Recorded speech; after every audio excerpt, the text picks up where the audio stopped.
नमस्कार विद्यार्थियों, दिशा public school YouTube channel पर आपका हार्दिक अभिनंदन है। मैं गिरधारी लाल आपके लिए रोजाना नवोदय की क्लास लेकर हाजिर होता हूँ। तो विद्यार्थियों, आप हमेशा आराम से अध्ययन करें, यानी नवोदय के फार्म शुरू है।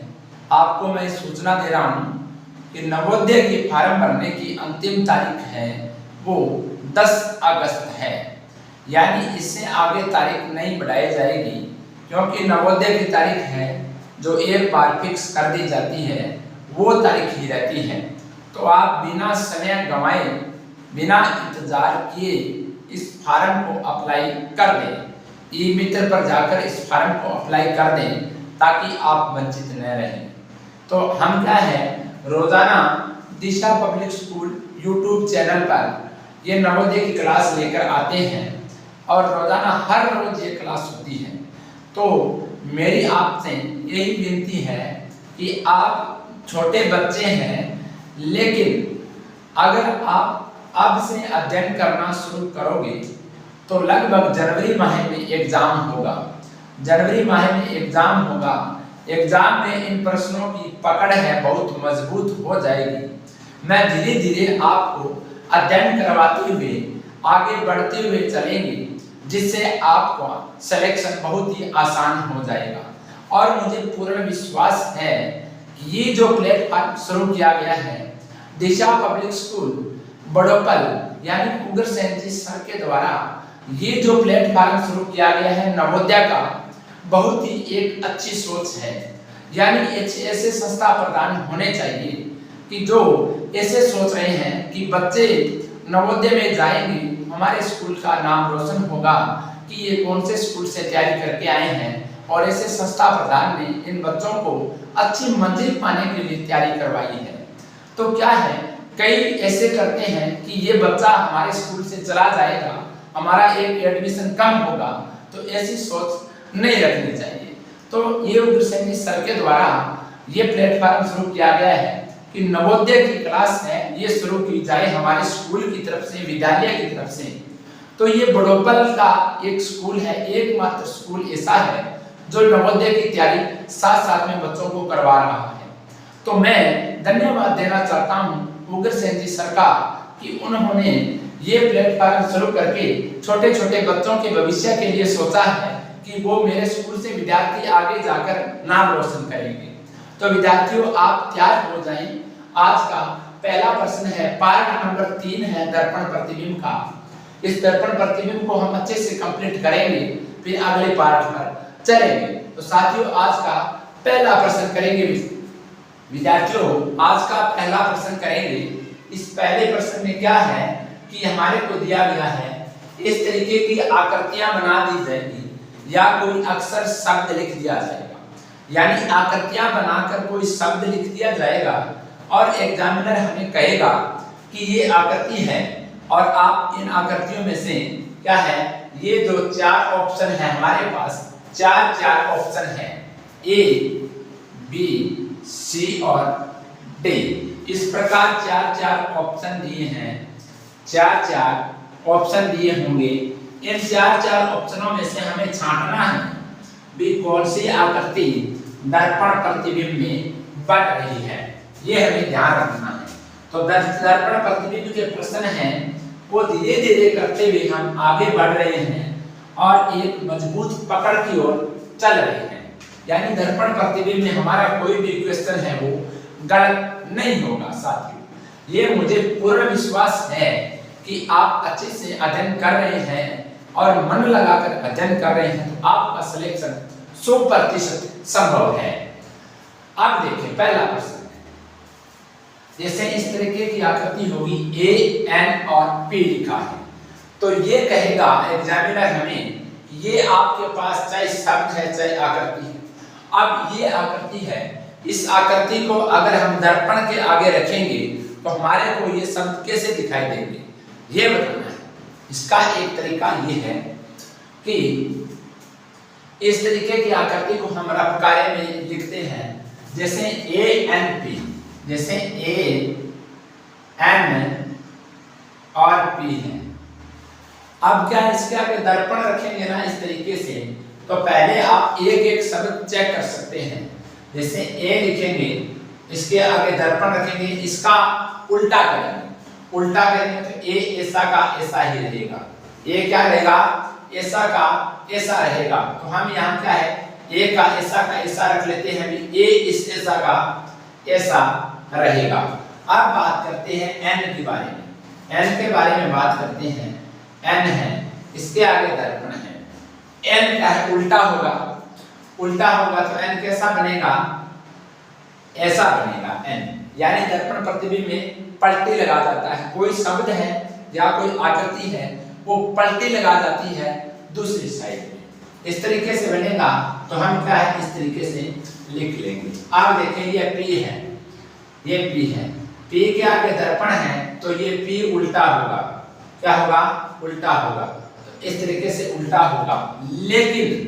लेकिन आपको ये विशेष ध्यान रखना है, विशेष ध्यान रखना है कि अगर ये शब्द है ए एन और पी, तो दर्पण रखने पर पी है जो दर्पण के साथ में आएगा।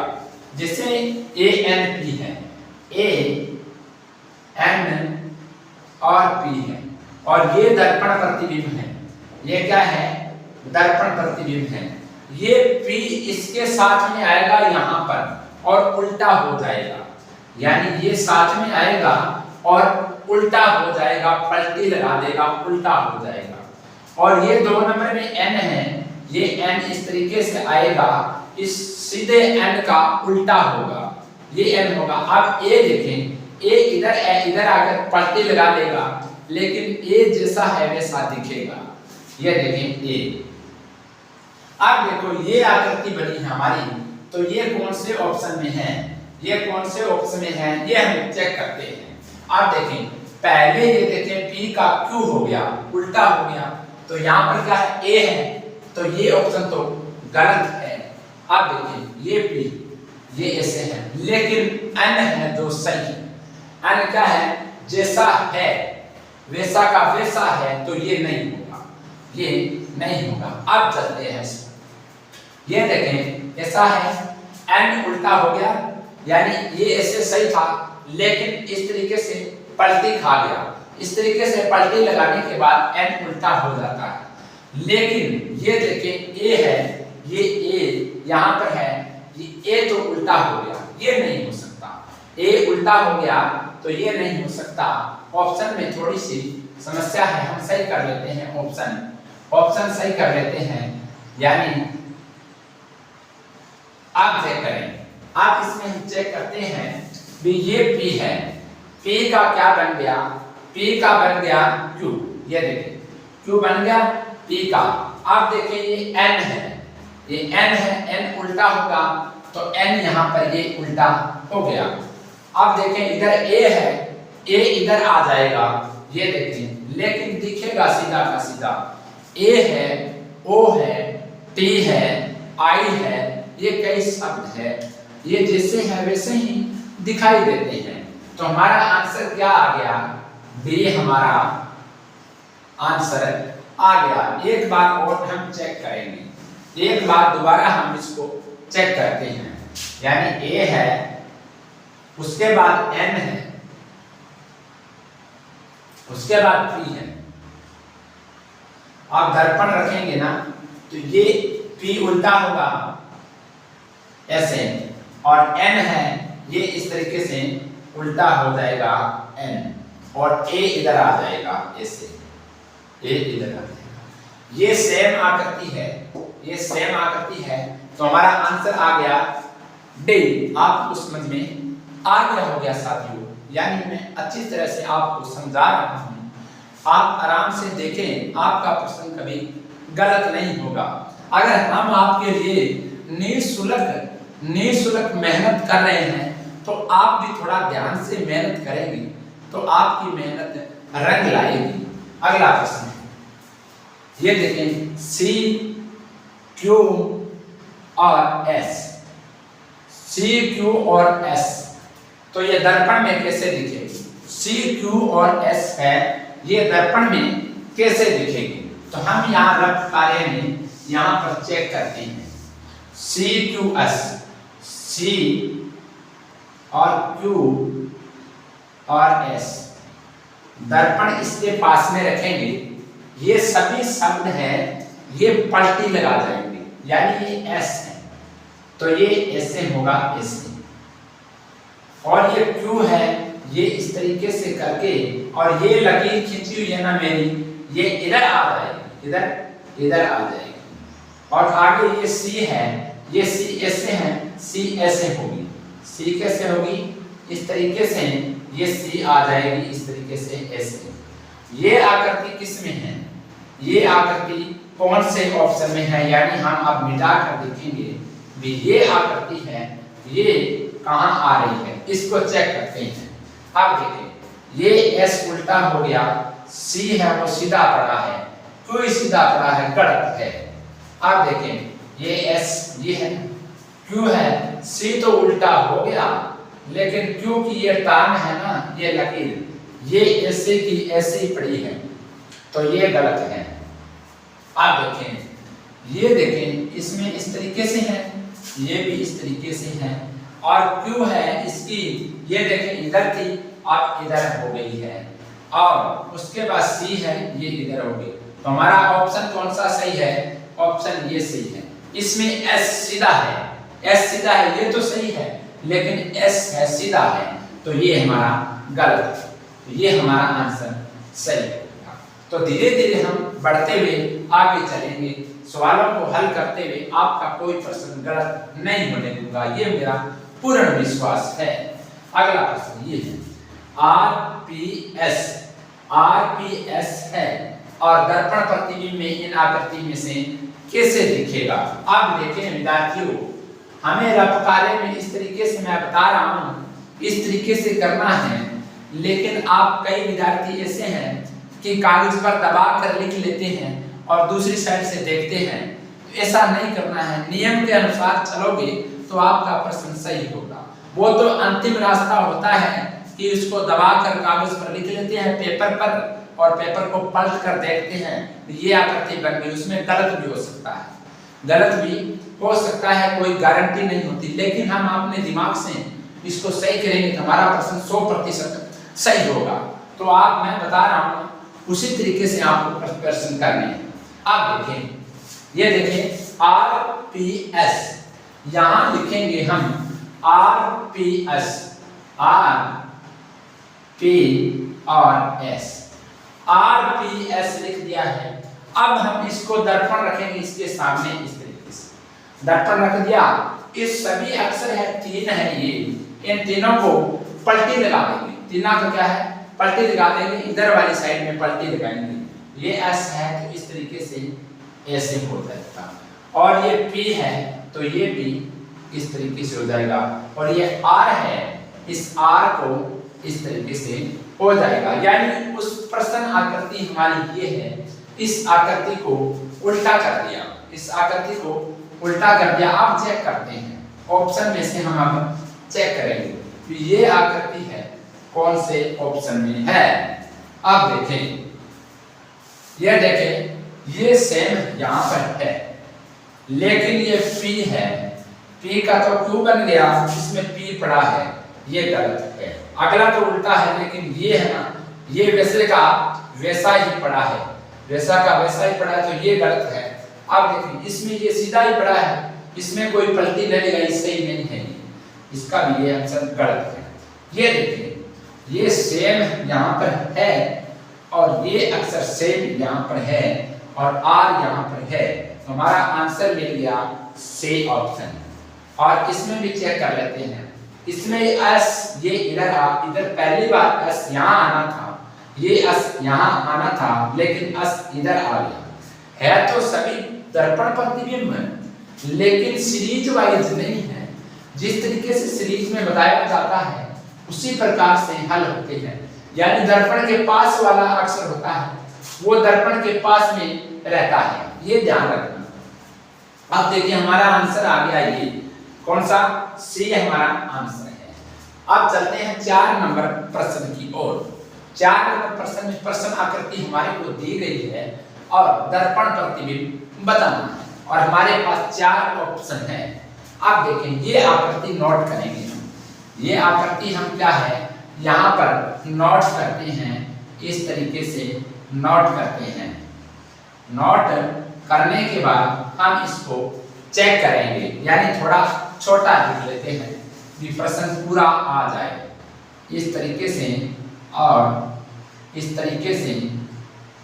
और अब आगे दर्पण प्रतिबिंब रख दिया है। आप चेक करते हैं, ये y इसके पास रहेगा, y दर्पण के पास रहेगा, इस तरीके से है। इसको पलटी लगाएंगे, पलटी लगाएंगे तो कैसे बनेगा, ऐसे बनेगा। पलटी लगाने पर इस तरीके से बन जाएगा। अब ये क्यों है, क्योंकि हम पलटी लगाएंगे तो कैसे बनेगा, ऐसे बनेगा। किस तरीके से बनेगा, इस तरीके से बनेगा। और ये L है, इसकी पलटी लगाएंगे तो ये L इस तरीके से बनेगा, ये बनेगा। उसका दर्पण प्रतिबिंब ये बनेगा, तो ये आकृति जो बनेगी वो इसमें होगी। एक बात ध्यान रखना बच्चों, एक बार विशेष ध्यान रखना मेरी बात है कि ये जो इधर वाली साइड से शुरू होते हैं ना, ये पहला अक्षर होता है या पहली कोई आकृति होती है, ये अंतिम में चली जाती है, ये अंतिम में चली जाती है। जैसे ये L है तो ये अंतिम में चला जाएगा यहाँ पर। और ये देखें क्यों है, तो ये यहाँ आ जाएगा। और ये y है ये, तो ये कहाँ जाएगा, ये इधर चला जाएगा। तो ये आकृति बन रही है। ये आकृति कौन से ऑप्शन में है ये हमें देखना है। आप देखें, ये आकृति देखें, ये सेम है, लेकिन क्यों है ये वैसा उल्टा हो गया, यानी इसका सेम का उल्टा हो गया। यहाँ पर सेम का सेम ही पड़ा है, क्यों पड़ा है, लेकिन इन दोनों में तो बदलाव आए हैं, लेकिन इसमें कोई बदलाव नहीं आया है। अब देखिए, ये भी उल्टा हो गया, ये भी उल्टा हो गया, लेकिन Q और L दोनों सेम पड़े हैं। ये भी सेम पड़ा, ये भी सेम पड़ा, ये तो बदलाव हो गया, लेकिन ये दोनों सेम है, गलत है। अब देखें, ये आकृति इसमें है और ये इसमें है और ये इसमें है, तो हमारा आंसर आ गया सी। इसमें देखें y सेम पड़ा, y है जो सेम ही पड़ा है, कोई प्रकार का बदलाव नहीं है, तो ये हमें गलत है। तो विद्यार्थियों, आज हमने दर्पण प्रतिबिंब के 4 प्रश्न और हल किए हैं। तो दर्पण प्रतिबिंब के प्रश्न आपके गलत नहीं होने चाहिए। आप आराम से अध्ययन करें, बैठकर अध्ययन करें, कोई प्रकार की चिंता न करें।